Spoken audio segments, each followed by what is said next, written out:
Ikalawang Korinto po, 5:18. Ituloy po natin sa talatang 20. Ganito po ang pahayag ng mga apostol. Pakinggan niyo.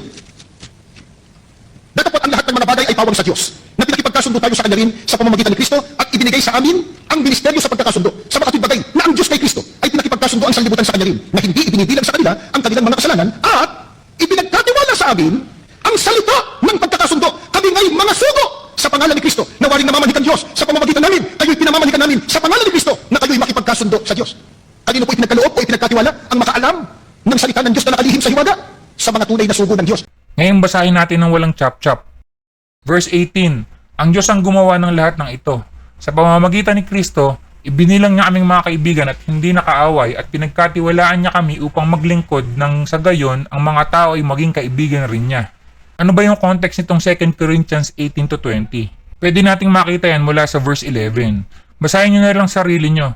Pero ang topic ni Paul dito ay yung reconciliation o pakikipagkaibigan sa Diyos sa pamamagitan ni Kristo. Kaya nga dyan sa verse 18, ang sabi, ibinibilang niya aming mga kaibigan at hindi nakaaway. Tanong, sino yung nire-reconcile ni God through Jesus Christ? Ang buong mundo, tama? At yung reconciled sa Kanya, sino sila? Sino yung mga naging kaibigan ng Diyos sa pamamagitan ni Kristo? Sila yung mga believers, tama? Lahat ng naging kaibigan ng Diyos through Jesus Christ ay tinatawag din na believers. Malinaw ba?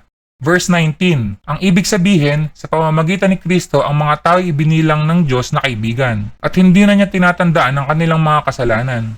Yun daw mga kaibigan na ng Diyos, hindi na tinatandaan yung kasalanan o pwede nating sabihin na pinapatawad na sa kasalanan. Sila yung mga naniwala or believers. At kami naman ay inatasan niyang ipamalita ito. Kanino inatas na ipamalita ang mabuting balita? This is the Great Commission. Alam niyo naman siguro to.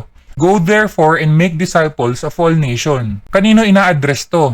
Hindi ba sa mga believers? Verse 20, kaya nga kami mga sugo ni Kristo. Dito na nagliwanag yung mata ng mga nagchachapsuy explanation.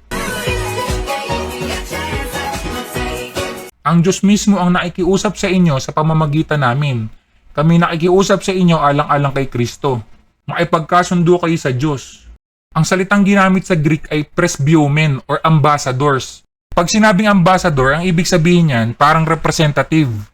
All believers are called to represent Christ and to spread the gospel to reconcile people to God through Jesus Christ. Kaya nga pag sinabing Christian ka, kailangan maging Christ-like kasi we are the ambassadors. Yan ang context ng 2 Corinthians 5:18-20. This is about the believers that we should spread the gospel so that we may be called the friend of God. Hindi ko alam kung saan nila nakuha dyan yung may mga tunay na sugo daw at sila lang ang pwedeng magpaliwanag. Nakita nyo kung gaano kahalaga yung context.